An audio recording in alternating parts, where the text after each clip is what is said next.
We still do 7 NUFC Matters shows for free a week. But if you want to support the channel, there are a few ways of doing it. Hit the like button on each live broadcast or video. This helps the channel grow. Hit the subscribe button and select the all notifications option. Hit the thanks button to buy a super sticker.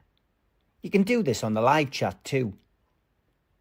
You can also join our Patreon page or buy us a coffee at the link in all of our video descriptions below. We are also looking for sponsors. If you want our latest advertising rates and how you can get involved, then email John at nufcmatters1892@gmail.com. Thanks for watching. We have some events coming up over the next 12 months. NUFC Matters end of season party takes place at the Tyneside Irish Centre on Friday the 22nd of May. Tickets are £10 and the doors open at 7 o'clock at the Tyneside Irish Centre. From Dialogue to Monologue by Arthur Mackenzie, a live script reading takes place on Friday the 5th of June at 7:30 at the Tyneside Irish Centre. Return of the Entertainers, a walking football match takes place at Gateshead Leisure Centre on Saturday the 6th of June, kick-off 12 o'clock. You can also have a chance to play in the game and take on the Entertainers. Go to our website for more details. Northern Horizon, a Blake 7 convention, and Rebel Base Northeast, a Star Wars convention take place on Saturday the 1st of August, 10 o'clock in the morning until 4 in the afternoon at the Copthorne Hotel on the Quayside. All of these events are in aid of Age UK North Tyneside Dementia, and tickets available from nufcmatters.co.uk. The Craze for a Dinage, Ronnie, Reggie and Me takes place on Wednesday the 11th of November, 7:30 at the Tyne Theatre and Opera House. And an evening with Beardsley, Cole and Ferdinand takes place on the 29th of January 2027. Also at the Tyne Theatre and Opera House. Box office for both of those events, 0191 243 1171. Tyne Theatre and Opera House.uk is the website to book your tickets. If you're looking for something to read on your holidays, why not buy The Entertainers 1992 to 1997, Kevin Keegan's Legacy, or The Promoter and the Photographer, 25 years of bringing the stars to Tyneside. Both books available, nufcmatters.co.uk.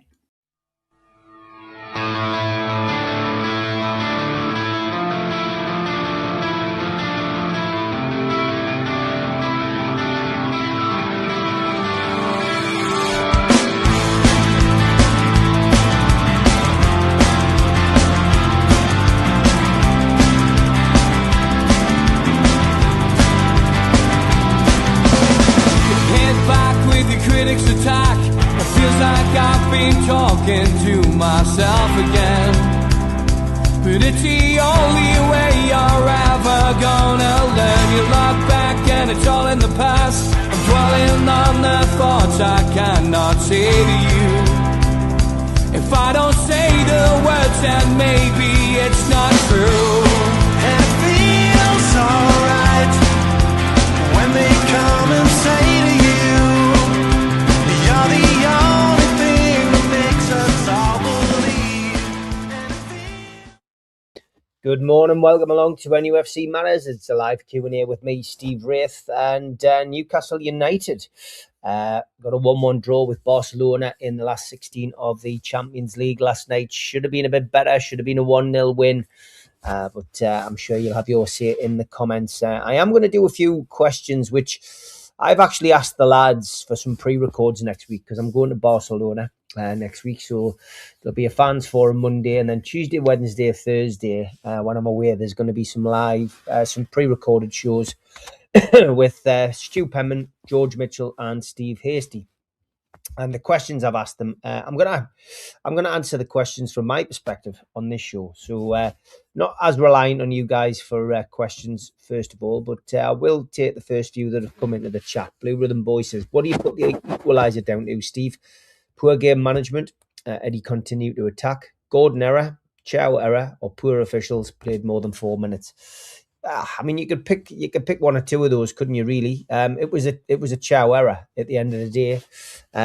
Gordon did give the ball away. In fact, Gordon had been lambasted by Eddie Howe earlier, just slightly earlier than that, for not doing something that he wanted to do. Obviously, I'm not down at that level. I couldn't tell you what he was shouting and bawling at him for, but he wasn't happy with Gordon. So yeah, the Gordon error obviously led to the ball going through, but Chow's, challenge brought about the penalty. End of story. I don't think Eddie did the wrong thing last night tactically. I think Eddie got it right. I think the team got it right. The referee, I think, was right to play more than 4 minutes because Newcastle brought Joe Willock on, which would have added an extra 30 seconds for a substitute. So I think the 24 seconds that he played over the top was right. What I would criticise the referee for last night was the yellow cards that he didn't give out. There was yellow card for Lamal, for instance, which would have been pivotal in this tie. Lamal would have been suspended for the game next week. But yeah, very odd. First 5 minutes, referee looked as if he was in control, and Italian refs come with a good reputation, but from that 5th minute onwards, he was an absolute nightmare. He let Barcelona get away with murder at times, and it was just very disappointing. But what would I put it down to? I would put it down to Chow and Gordon's error. I wouldn't put it down to the referee or bad management by Eddie Howe. Should Gordon have stayed on the bench? Very odd he couldn't start, then gives the ball away to allow them in for the penalty. I mean, Gordon, at the end of the day, has done fantastically well in the Champions League. Blue Rhythm boy, he has been brilliant. He's scored the majority of his goals, albeit a lot of them penalties, in the Champions League. But after the Manchester United winner from Willie Masula, he was limping. I don't know whether he injured himself in the celebration, whether he got injured when he went off. The line coming out of the club last night was that, prior to kick-off, that he'd had a bit of a bug, and that's why he wasn't in the starting lineup, but he was fit enough to be on the bench. But for me, I just found it rather bizarre that, he didn't start. So yeah, 10 goals, 5 penalties. Says it all, Dave. Exactly. He's flattered to deceive Anthony Gordon this year. And if the rumours are correct that Gordon, is potentially one of those that could go out in the summer, nobody likes to see players leave. But at the same time, maybe it's the right time for Anthony Gordon to go. Maybe it's the right time for us to cash in and use the money wisely. He's not the answer as a centre forward. And I'm not sure he's the answer as a left-hand sided midfielder. And he doesn't like playing on the right, does he? But there we go. Next comment is from Dave. He says, got lynched on Twitter for daring to question the quality of our displays to past season. Do you think the displays this season have even touched the ones in the past? When you say displays, Dave, I presume you mean the flags. I've been out with my mate Dave this morning, and I said that the displays, the flag displays, are really getting, I don't know, it looks as if people can't be bothered anymore with doing them. They've almost run that course. Using the lyrics for a Terrace song, I thought showed a little bit of lack of imagination, although the song was written by Junior Turner, who's been on the show before, and I'm sure that delighted Junior. The big flag, I quite liked the big flag in the Gallagher end. I thought the fireworks were pitiful, but I thought that they probably would have had the flag coming down from the east stand again. I don't know. I expected something special, but at the end of the day, they're fan-funded. War Flags do a great job. There just seemed to be a distinct lack of flags in and around the ground, people waving them. And I think the flags were there. I just think people just decided not to pick them up. So I think it's becoming a chore for some people, if you want my honest opinion. You get lynched on X for anything, Dave, really. Let's face it. Anybody gets lynched on X. So I wouldn't worry too much about it, mate. But it's funny that I mentioned that this morning to my mate Dave, and I would agree. Okay, look, I'm going to go through the questions that I've asked the lads, and you'll find the answers, I think, to them interesting next week. So as a fan, what 3 things would I change off the pitch at Newcastle United? Off the pitch at Newcastle, I would change the website. I think the website is... I don't believe the website has really been improved since the new regime came in. I think we need a brand new website. Same domain, but just a brand new website that operates a lot better. I really just don't think that the website is fit for purpose at times, and I find it so annoying that, especially when you're on your phone, you have to go out of one app to go to another part of the website. You should be able to click on a link on the website and it takes you to tickets, or takes you to this, or takes you to that. You can't do that. So for me personally, I genuinely think the website is the biggest thing that needs to be changed at the club. To help it work better. I also think that the communication, although it is so much better than it has been in recent years, I do feel that it could be so much better.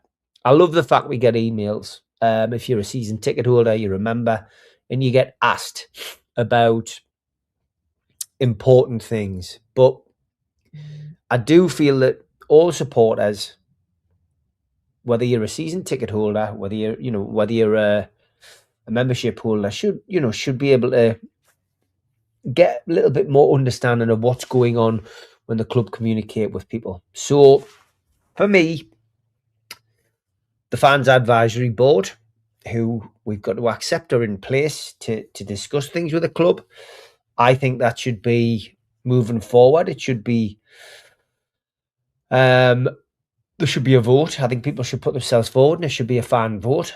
I believe that probably the committee would agree with that as well. But yeah, moving forward, if you want to be somebody representing the supporters in the East Stand, the West Stand, Gallagher End, Leazes End, you can put yourself forward. If you're somebody who represents LGBTQ plus or disabled supporters or whatever, then there should be a place on the committee for you, and you can put yourself forward, and you can be voted for by supporters. And like every vote, if it's if it's only 10% turnout, but you win the vote, then that's it, you're in. But I think it should be, and I think there should be at least just a 1-year term, give people an opportunity to get up there and play a part, and people can't say that they haven't had an opportunity to do it. So that's what I would like to have. The third thing is ticketing. I would love to have Newcastle to return back to a season ticket. I think all of this digital rubbish at the ground is making our lives as supporters a nightmare. I don't think it's progress at this moment in time. I just think wallets and technology and this, that, and the other are all a nightmare. I think you go back to having a season ticket. And maybe the club will say that's not financially viable, but I do think it would be better if we all just had a plastic season ticket and we knew where we went with it. And having it on your phone 1 minute, having an email the next, they're not even sticking to one system at the moment, so it's just so confusing. But having a season ticket makes more sense. And then if you want a cup ticket, maybe send it out on send your cup tickets out on mobile phones and stuff. But just have a season ticket. There's lots of people need one anyway. But that's the 3 things that I would change. It is progress, but they haven't done it very well, says Ian. Okay. The next question that I asked the lads was, as a fan, what 3 things would you change on the pitch at Newcastle United? Now, on the pitch is, there's so many things that you could suggest, but I just genuinely think that on the pitch, this is probably the biggest summer since the takeover. I don't think it's the biggest summer in our history, but I do think it's the biggest summer since the takeover. And I think that's because of the players that are out of contract, the players that could potentially leave, and the current gaps in our squad that we need to fill will mean that if players do leave, we're going to need to fill those gaps as well as the gaps that are left by players leaving. So I would change the goalkeeper as a priority. And I think this might surprise people. But I haven't watched Ramsdale a long time now. You know, he's had some great game time. He can't keep a clean sheet. But what he can do is distribute the ball and almost play as a sweeper.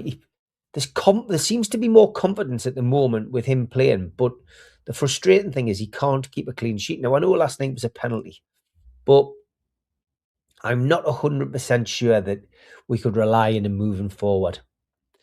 But I would, when I look at him and I look at Nick Pope and I look at the age of the two of them, I would, and I know this is going to hurt Dave, I would sign Ramsdale permanently and I would sell Nick Pope.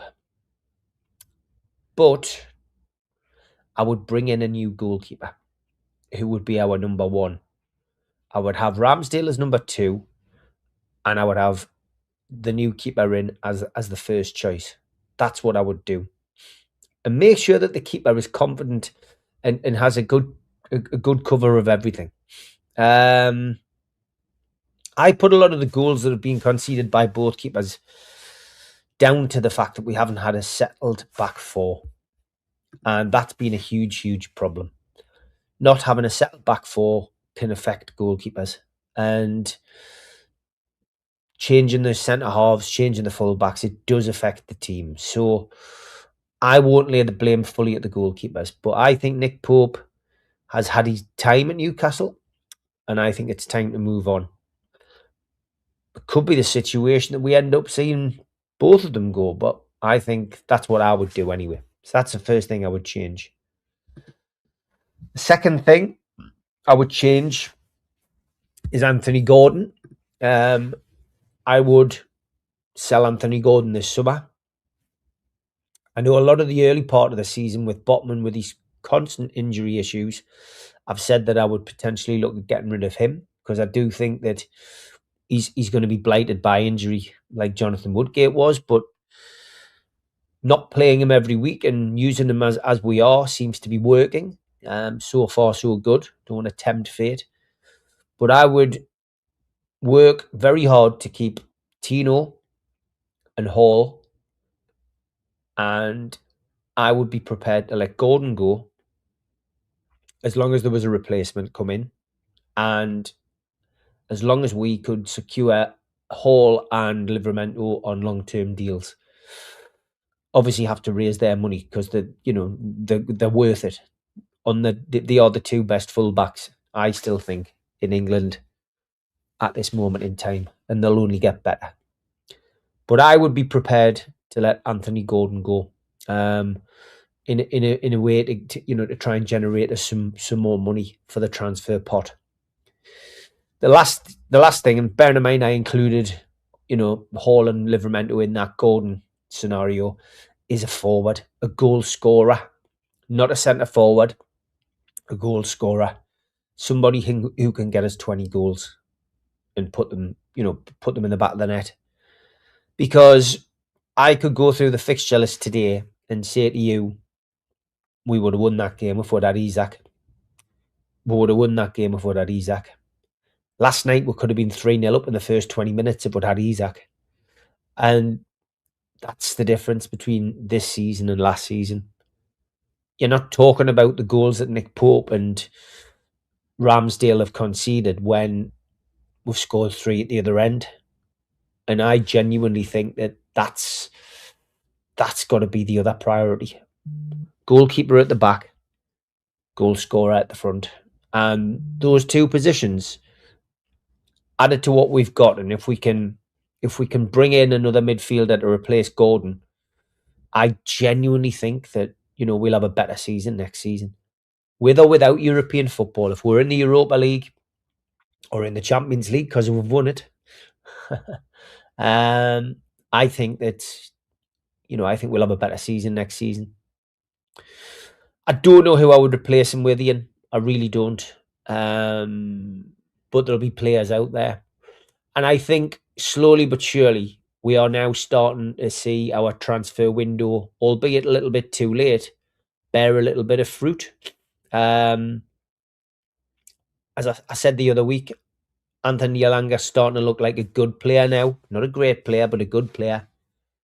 Ramsey and his performances are starting to elevate him to, dare I say it, a potential cult hero next season. But some great performances from him. And you've got to say that probably the only player, Chow's been excellent, but the only player that hasn't really hit the ground running in any way, shape or form is Wissa. And I hope he doesn't need an operation. I hope the reason that he hasn't been able to hit the ground running is that knee injury was bad and Newcastle haven't. We know that there was an issue with Botman and then he had to have another operation. Well, I hope that's not the situation with Wissa, but Wissa just hasn't delivered. And I'm sure he's as disappointed as we are, And you're right, Ian. Ramsey's given us the energy. We haven't missed Bruno as much as we should have done with Ramsey in the team. And with Ramsey against Man City, it might have been a different kettle of fish. But he is a good player and he's physical as well, Dave. He's physical, which is great. So anyway, that's the answer to that question. What 3 things would I change in football in general? Simple answers to this one, really. I would change the handball rule. That is one of my biggest gripes in football. It's a ludicrous rule and it's got to be just clear and obvious. It's got to be clear and obvious. The second thing I would change is the offside rule. It's got to be clear and obvious. It's got to be the whole body and looks as if that's what they're going to do next season. So fingers crossed they do. And for me, the other thing that I would change in football is the time wasting exploits. I would make sure the referees enforce the rules. Because believe it or not, the 6-second rule is still in our rule book. But nobody responds to it. There's talk next season of them punishing people who are wasting time, like Barcelona did last night with throw-ins and with goal kicks. That won't happen. It'll happen the first couple of weeks of the season, but that won't happen next season. It'll happen a couple of games and then they'll go back to basics. But I would get the referees to enforce the rules, make sure that they do it, and make sure that whilst they're learning about that and doing that, that they get a full rundown of the rules and regs, and they learn how to referee and be linesman properly again. Take a throw in properly. George goes on about it time and time again on here, but those are the things that I would want clamped down. I think the game would be better for it. I think we'd all be better for it. Of course, Ian, you say PSR, but we are changing it, aren't we? It's going to squad cost ratio next year, so it won't be PSR, it'll be SCR. But they won't change that, will they? They won't change that. I did see the player shuffle back on the pitch. I don't know is the honest answer. I don't know what the rule is, but that was ridiculous. And fair play to the ref. He did enforce things and made him go back off, which was good to see. One of the things that the referee got right last night. Referee was terrible last night with the yellow cards. He really was. Okay, the next question I asked the lads was, what should come first? A training ground or an increased capacity at SJP or a new stadium? I mean, for me, I feel that the increased capacity should come first. I don't believe that Newcastle United will have a new stadium by 2030, which is that magical date that lots of people talk about as the big anniversary for Saudi. But I think that Newcastle United will and should extend on St James's Park first. That will give more people a chance to come to the ground, and that will give people more opportunities to see the lads, and it'll give us a louder stadium. But I think that the ground improvements should be done first. I think at the end of this season, Newcastle United should come out and say, we've done the feasibility studies, we've looked at the possibilities, we believe that staying at St James's Park makes more sense, and we are going to stay at St James's Park, and we are going to extend on the Gallagher ground, or on the Gallagher end first. We are then going to look into a feasibility study to see if we can improve the east side of the ground. That's what I think they should do. Stop messing around, because a new ground, we all know that Newcastle would love to move to Leazes Park. We all know fans would be happy with that. I don't think the people who live in and around that area will be happy about it. I think we'll get a load of NIMBYs, not in my backyarders, coming out. And I also think we've got the additional Saudi protests as well. I think we'll have, yes, we all know that when the anti-Saudi brigade have protested outside St James's Park, there's been about 12 of them. But that doesn't mean that those 12 people won't have the support of thousands up and down the country and across the world from, when they get a petition going or something like that. And, those people, look, those people's opinions are as valid as the next man's. But, what I don't want to see is Newcastle go halfway down a road and realise there's a dead end and they can't do anything. I also feel, and again, this is my opinion, that there'll be an issue with the demolition of St James's Park. Anyone who reads the local media will know that councils, including Newcastle United, including Newcastle City Council, aren't full of, the coffers aren't full of money. This is the problem. This is the issue. Who is the one who demolishes St James's Park? Newcastle United will say it's not their responsibility. I'm pretty sure of that. Simply because they lease the ground. They don't own the ground.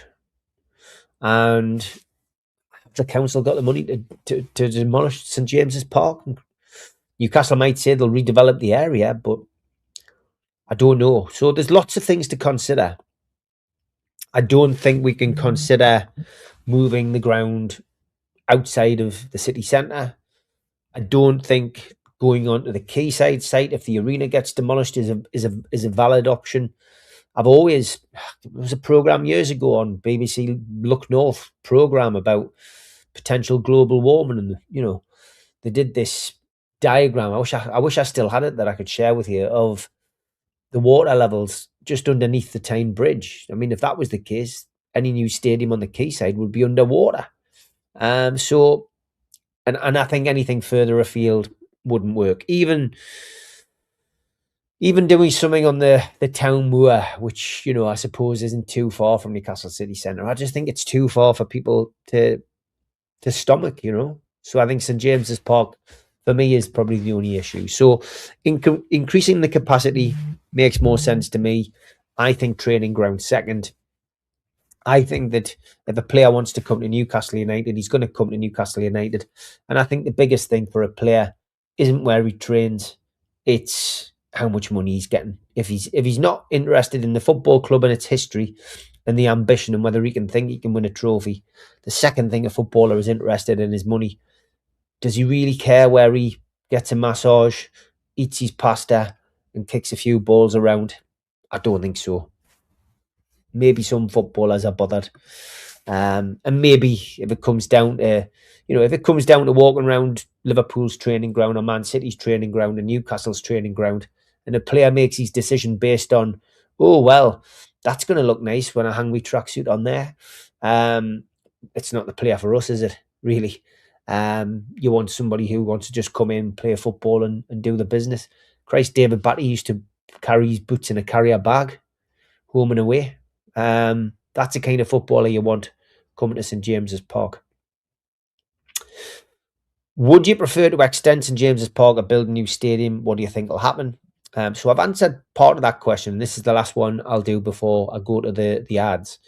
I'll answer the second part of the question, which is what do I think will happen?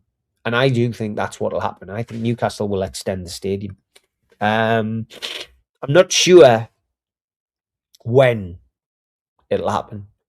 I've said I'd like it to happen and an announcement to happen at the end of the season. But I think we will have an extension to St James's Park before the Euros come in 2028. So that means we will have an answer within the next 6 to 12 months, because that kind of work doesn't happen overnight. So I genuinely think that we will get an answer shortly on that. But I think they'll extend St James's Park. I think the fact that that the Stack got an extra 4 years extension, I think it was, tells you what we're doing. That's where we'll go. That's where we're going with this. And I think there'll be, a much bigger Gallagher end. We're already seeing the restructuring and the movement of fans in and around the ground. I think that'll be the next thing. Dean, I'm presuming you mean ladies, women, when you say players' birds will have a say, not parakeets or parrots. Okay, we'll have a quick ad break and we will be back after this with a second half of questions. A big thanks to all our sponsors, Skips and Bins. You can find them at their website, skipsandbins.com, or contact them, www.skipsandbins.com/contact. Say hello to low-cost waste disposal with pay-as-you-go and contract waste management. A big thanks to United Group Travel, our fanzine sponsor. There are no strangers on our tours, just friends you haven't met yet. 2-crew driver and courier, local family company, 3-star plus quality hotels and no interchanges. Hot and cold snacks and drinks available on the coach. All excursions included. Their website, www.unitedgrouptravel.com. Email beverly.ugtl@gmail.com. Or telephone 01670 632 460 or mobile 0791 666 4174. Deposits from £50 per person. A big thanks to Media Arts. Their website, www.media-arts.co.uk. Email info@media-arts.co.uk or telephone 0191 637 5061. If you want to help support the channel, then you can click the subscribe button. We still do 7 shows a week. It is free. Hit the thumb up to like the video and click share to share to your social media. A big thanks to Sports Social Podcast Network. You can listen to us on the road, on this network, or by tuning into iTunes, Spotify, or other podcast providers. You can also join the channel by hitting the join button on YouTube or go to our website, nufcmatters.co.uk. You can pay a one-off fee of £25 and you'll receive a membership card, a beer mat, a fridge magnet, a key ring, a badge and a pen. £25, nufcmatters.co.uk. Okay, welcome back, AJ. How are you, mate? Good to see you in the chat. Hope to see you at the end of season 2. With the increase in capacity at St James's Park, as you're predicting, do you believe tickets will be available to general public or offside corporate? I think there'll be tickets available to general public to a degree, but I mean, I don't think Newcastle are going to miss a trick on the corporate side of things, AJ. I think a lot of it will be corporate. I do really feel as well that we'll end up in a position where,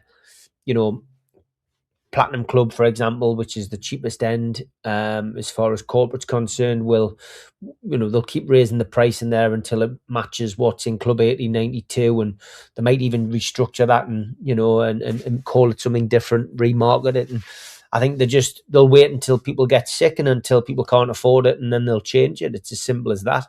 Of course, a new stadium means that you can start from scratch, but I just can't see it. And of course, some people report in the media that there's just one check going to be written, and Newcastle wouldn't extend and then build a new stadium, but PIF can do anything. They've got lots of money, and if they are happy and feel that this is a long-term project, then maybe they would do that, But we need an extension. And again, I don't think that 80,000 is something that would fill on a weekly basis. Who does? Look at Man City. I mean, look, Man City, have won the Carabao Cup countless times, FA Cup, European Champions League, Premier League. Fans, some fans don't want to go to some of these games, and that's why they don't sell all the tickets, and that will happen at Newcastle. It's just the way it is. Some people won't be able to afford to go anymore, but will feel that they've had their fill. It's just the way it is. So I think the attendance, I think if we could get to 62, 63,000 short term, that would be great. And look, if we do go on a run where we're winning countless amounts of trophies, and I think, there is a reason to have that. But yeah, will there be some? I would imagine there will be some, but, if they could sell it all corporate, they'd sell it all corporate, 100%. Okay, the next question I asked the lads was, would you offer Trippier a new contract in the summer? I would offer Kieran Trippier 1 year on his, a 1 year contract. I would hope that he would take it. I would hope that he would also be taking his coaching badges and would consider staying at Newcastle United as a coach. I've got to be perfectly honest. I mean, Newcastle's coaching staff have been wonderful. We give Eddie Howe the praise. He rightly says that it's not a one-man band. Jason Tyndall, etc., are equally responsible for what we do. But I'd love to see Trippier. I can see Trippier being a good manager, and I know that there's been lots of stories about his off the pitch antics, but another performance last night against Barcelona at his age, playing in the last 16 of the Champions League and still managing to play at that level,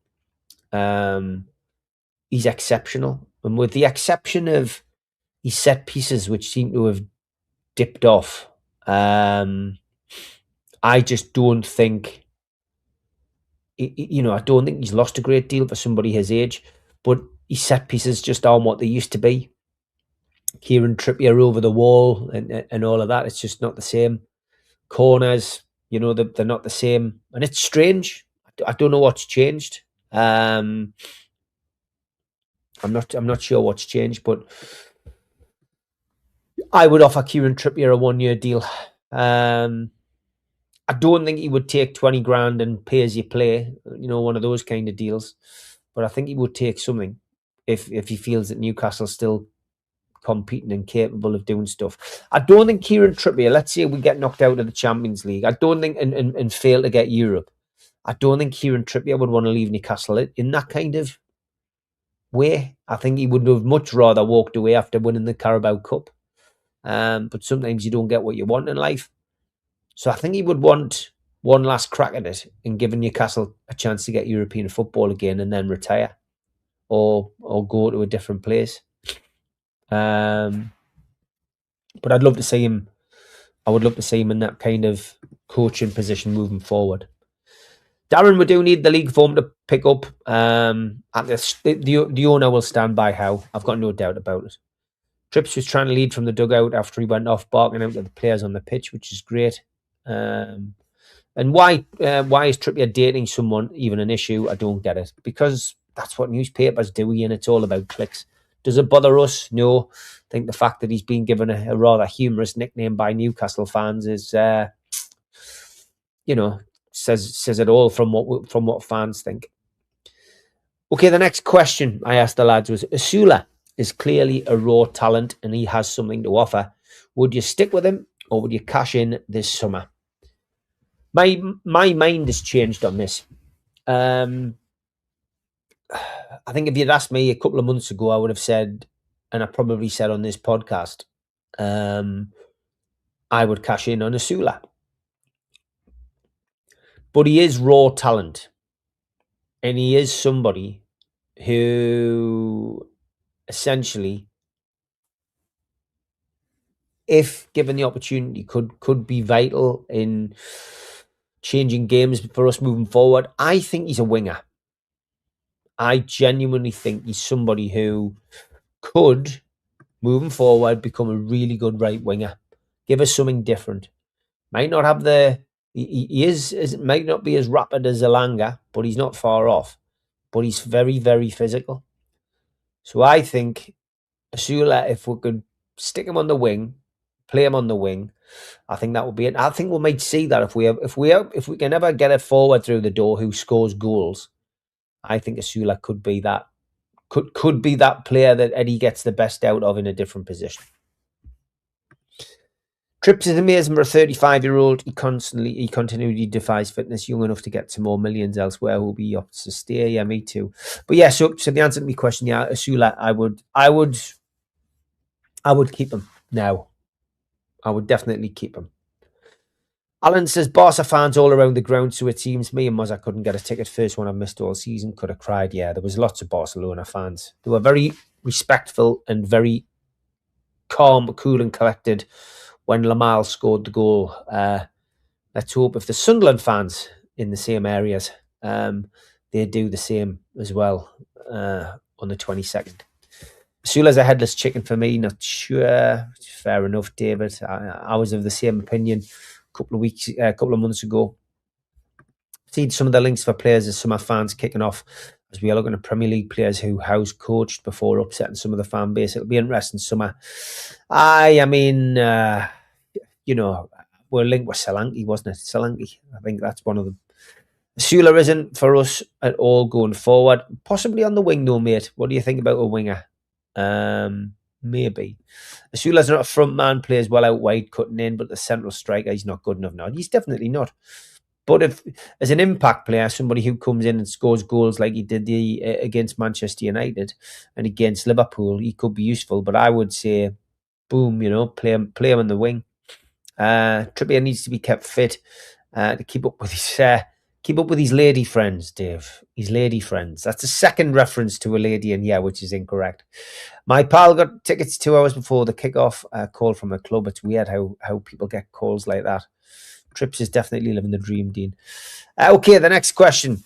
What is the biggest priority in the transfer window? Well, again, I covered that earlier, didn't I? But if I had to say one, I'm afraid it would have to be the goal scorer, not the goalkeeper. The goal scorer would need to be the priority because we don't have anybody who can score goals.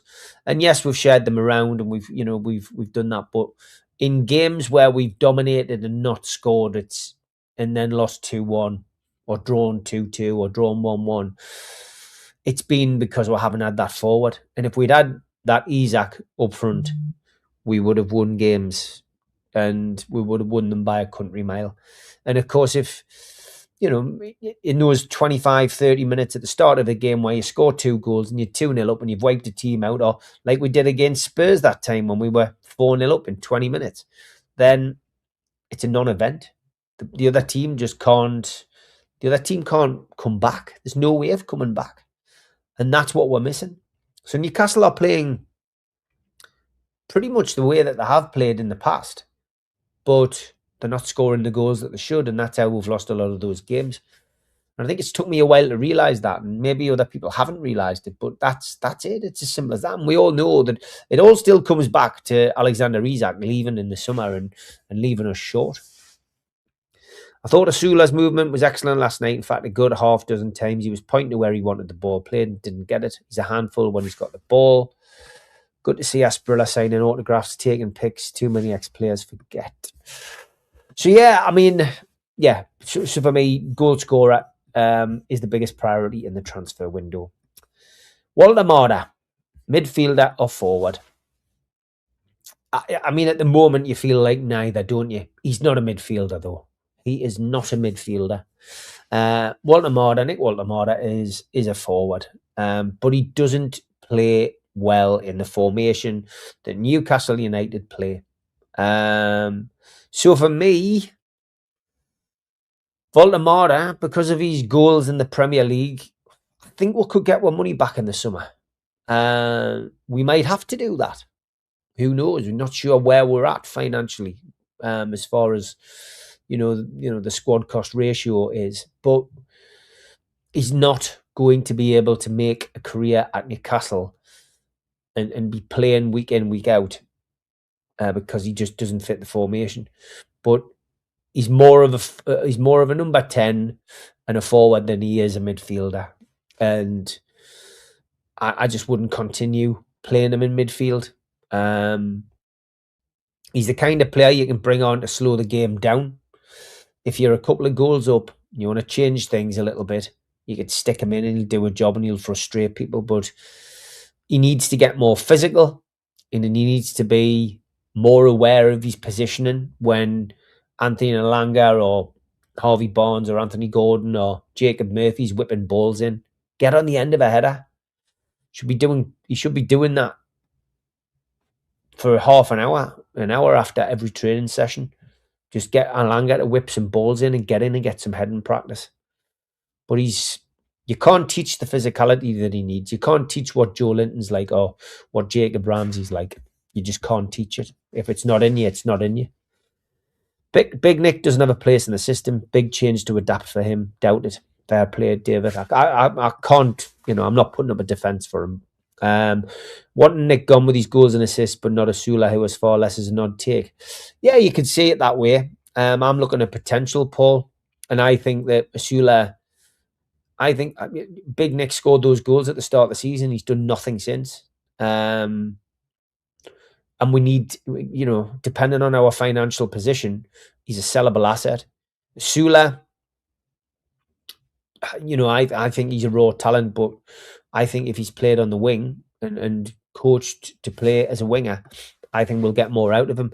And I think we could probably cash in on him at a later date. Got to accept that players are going to come and go at Newcastle, and we're going to have to buy and sell as time goes on. But I understand what you're saying, but those goals were all at the start of the season, and we've had nothing since, Fair point, Ian, and I've seen this brought up by a lot of people. Isak scored 10 in his first season. He did come to us in October, if I remember rightly, and of course, he did have a few injuries as well, didn't he? He had a couple of injuries, which he missed a few games in that first part of the season, and first part of his time at Newcastle. Could we build him up for physicality and teach him how to jump? It's a big ask, isn't it, David? It really is. It really is. Nick's missed crosses and providing, which went missing. He may have thrived last night with Alanga's good crossing. Yeah, I saw people, when I got home, people were crying out for that, and some WhatsApp groups I'm in, but he can't hit a ball. He's like Touche Turtle. He goes into his shell when he jumps up. Asula is tricky for the opposition. They can't work him out. It's that kind of Alan, some maximum unpredictability, Mozza, that you get with Asula. He's very, very hard to work out. Dino Asprilla was the same, big, tall, gangly legs. Didn't know which way he was going, what he was going to do, and he can always pitch in with a goal. I mean, at the moment, Asula is an impact sub for me. Is best. I groaned when I saw him on the team sheet last night, and I just thought I just didn't understand it. But again, fair play to Eddie. He did very well, Eddie Howe. Next question. Taking us as far as he can, or the man to take us forward? Well, for me, he's the man to take us forward. I still don't think Newcastle United will be able to bring in anybody as good as Eddie Howe at this moment in time who can work to the restrictions that Eddie Howe has had to work to and has had to work to over the last 4 years, and managed to win us a trophy and get us into the Champions League twice, and now get us into the last 16. And in the first 4 years of Eddie Howe's management, he's got us to the Carabao Cup final twice and the Carabao Cup semi-finals. He's also got us into the Champions League twice, and now got us into the last 16. And all of that with all of these restrictions. So for me, it's Eddie all the way. And we have to stick with him. And the owners have to stick with him. Because you can bring in a Simeone, you can bring in a Conte, But these guys want £200 million to spend in each transfer window. And at the moment, Newcastle United can't do that. So it's Eddie all the way for me, through thick and thin. And I'm sure a lot of you agree out there as well. Just catching up, if a player shovels back onto the pitch, as seen last night, it's classed as re-entry without permission and can be penalised. So he was told to get off, and then he was allowed back on. So the referee did the right thing then, 100%. Paul says, I might be more concerned with the midfielder. Last night showed another goal where we didn't press the pass, didn't pick up a free man between defence and midfield. Every team punished us that way. Yeah, and I think some of it's down to that. Some of it's down to the back four. The fact that we haven't been able to play a settled back four all year has massively affected us. And it imbalances the team. It does imbalance the team. Ramsdale or Pope? And again, it probably ties in with the answer that I gave earlier on, but the question I was asking the lads was Ramsdale or Pope for the rest of the season. And once again, I'll apologise to you, Dave, but for me, it's Ramsdale. And that is bizarre maybe to some people because he's not kept a clean sheet. I genuinely think that we play better as a team with Ramsdale in goal. I think there's enough evidence there now to show that certainly as a pressing team like last night, he keeps the game flowing. He's got a better pass on him and we don't seem to flap as much, but I would love to see him keeping a clean sheet. Ramsdale can play that sweeper role as well, which Nick Pope has always looked very uncomfortable in doing. So we're not going to get relegated. I just think we play Ramsdale at the end of the season. And as I've already said, I think in the summer, I think we keep Ramsdale, we let Pope go and we bring in a number one to challenge with Ramsdale. I think that's what we do. I don't know what the issue is with Vlachomidos and why Eddie sent him out. Eddie will have had him watched. Maybe he just didn't like the fact that it cost him Elliot Anderson. I just don't know. But, Vlachomidos could come in and could maybe do a job. So let's wait and see. It would be nice, and I'm sorry, John Ruddy, but it would be nice not to have John Ruddy as an option on the bench next season. It would be nice to perhaps have the young'un come through as well, and have those three in the squad next season. The new keeper, Ramsdale, and one of the junior keepers coming through. Ramsdale faced no significant attempts last night, says a lot for our performance. Yeah, very true. Ramsdale's calmer than Pope. Yeah. I just love to see him keep a clean sheet. I feel like we need new ideas and how out of ideas. Change might be a good thing. There's someone to push the club on, but who are you going to get, Darren? That's the thing. Who are you going to get? You've got to really think carefully about who you get. I think if you bring in, it's going to have to be somebody who's an unknown, like an Arsene Wenger who's not had the huge career. Like when Arsene Wenger came into Arsenal, nobody had a clue who he was. They were calling him a school teacher. Nobody knew who the Mackem manager was, and he's done a great job this summer. So it would have to be something like that. It would have to be somebody coming in.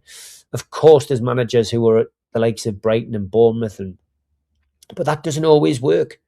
It doesn't always work bringing in somebody who had look at Spurs and Thomas Frank.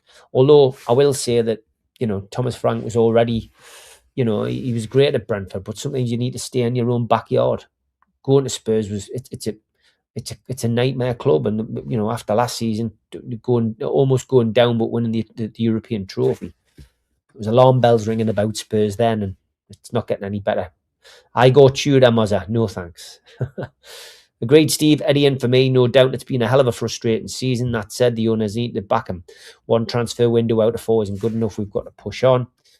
And has Ramsdale's own admission about his concentration cost him more than his actual performance? It seems like his critics use that against him. Yeah, maybe. And I mean, it's a one-off. He doesn't say he does it all the time, but he was talking about a particular game, wasn't he, where he switched off. Sometimes in the media, footballers can be too honest. I'd look at Xabi Alonso maybe to replace Howe. What's he going to want, though, Darren? What's he going to want? What's he going to want financially? What's he going to want to spend? If you can come in and work on a budget, then again, it's a great shout. But you've got to remember that when you bring a manager in, it means wholesale change. Everything changes. The relationships the players have built up with the coaches, the relationship that they've built up with the manager, that's all down the pan. Somebody who's in favour suddenly out of favour. comes in with completely new policies, it can completely change the club. I don't think we're at that point, Darren. I don't think we are. I think we're at the same point as we were 2 seasons ago in the Champions League, struggling with league form because we've got too many games and we haven't got a big enough squad. It's not down to the manager. And look at where he's got us. He's got us within a puncher's chance of getting through to the last 8 of the Champions League, which is the furthest we'll have ever gone. So, and he got us the Carabao Cup semis, and he got us the 5th round of the FA Cup. Years ago, we couldn't get past the 3rd round. So, has it been a bad season? It's felt like it at times. The bad results have felt bad, but the good results have felt good, and the great results have felt great. So, it's what I've often said is you can't really judge a season until May. So, you don't celebrate being top of the league in August. You judge this season when the season finishes. And we were always up against it, Louis and Isaac. So that's how I feel anyway. I love these sessions, Steve. So much more constructive than podcasts. If you shout at the camera, they hurt my ears. I've switched them off. Yeah, a lot of people ask us why I don't come on camera for this. And that's probably the reason I don't come on camera for this, because I think it's more of a podcast. And you don't need to see every sinew of my face. You see enough of it during the week to know what I'm saying, and I think it makes probably people concentrate more on the words than it does, on me. So I appreciate that, David. I appreciate the stuff coming back over. Eddie's been the best thing to happen to us in decades. 100% agree. I'd just like them to be judged the same. Ramsdale save percent is about 40 to Pope 70. Yeah, Dave, I get it. I'm only giving an opinion on that, really. And I've said he's conceding goals left, right, and centre. So I agree. I agree with you in a lot of ways, and I've been very defensive of Pope. But I'm just telling you how I feel. That's right, Steve. You're repeating exactly what I've been thinking myself. Thank you, Toon Nut. Nice to see you back in the chat, mate. I'd love to get rid of Wissa. What a waste. Thiago could be good for us. It's a strange one, isn't it? Thiago's great, isn't he? But is he a one-season wonder? And Brentford won't be keen on doing business with us unless they can pull our pants down again. Gutted for Wissa. Absolutely gutted for him. We always singing his praises. And we always thought he was going to be the man to save our season. And I just hope he doesn't need surgery. The only reason that he looks like he's just starting to play football. The only thing I can think of is that he needs an operation, and I hope they got him wrong. Otherwise, start of next season's finished as well. I personally would go out to get a world-class number one who'll be there long term. Yeah, Dave, I would as well, mate.